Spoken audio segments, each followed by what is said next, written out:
Fry, he was over on the ferry with me last night. John in second spot. CM8 in the capable hands of, again doing a rapid read down there.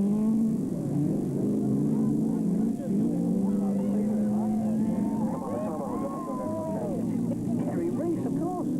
They'll loop together in Group M. Now then, what's the movement? What's the movement of foot? CM8, and it's Sir Peter, imminently awaiting Sir Peter C888.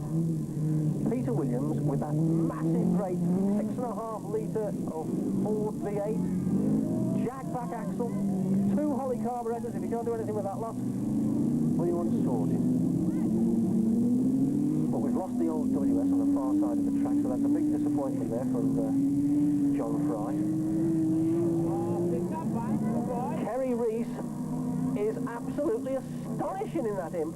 That's a bit of a surprise. Kerry's been knocking about a good long time, certainly knows what he's doing.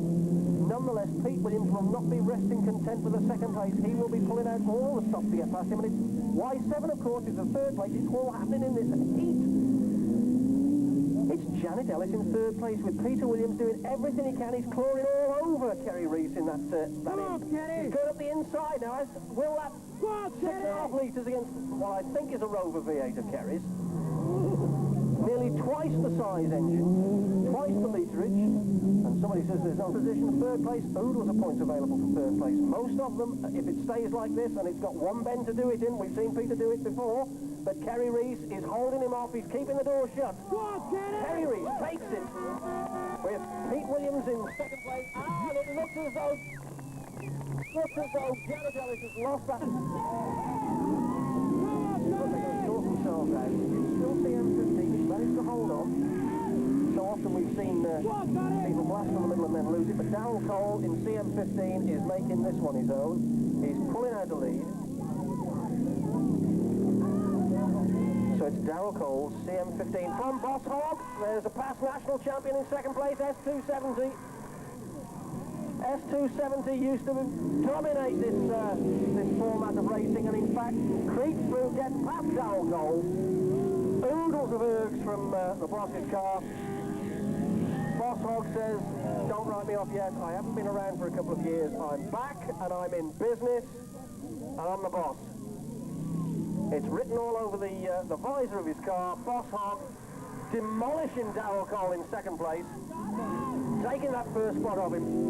CM24, Gary Reese, hanging on like Cribs at the third spot. There's one or two of the, we must, I think, consider Gary a contender.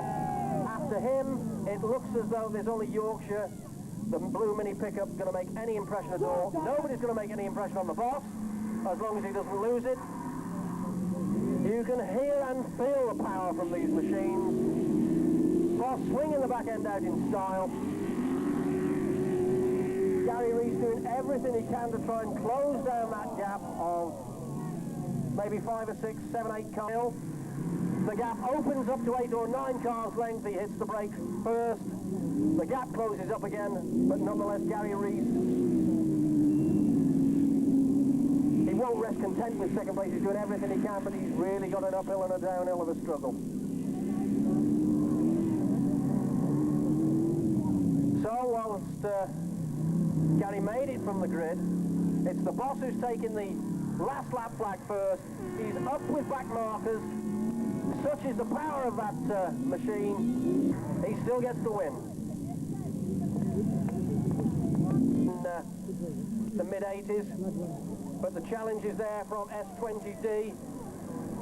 S20D got the lead from the start, got the drop on the flag. Steve Smith in first place. You'll recall he was running second when the race was stopped. But it's Steve Smith from Steve Mundy.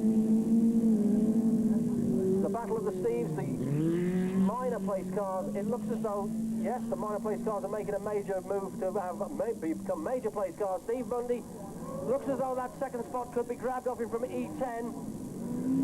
E10 is saying, let me through, mate. Heath Hartle's there. Heath Hartle says, it's mine. I won second place in this heat, and I'm going to take it. That's what we've got.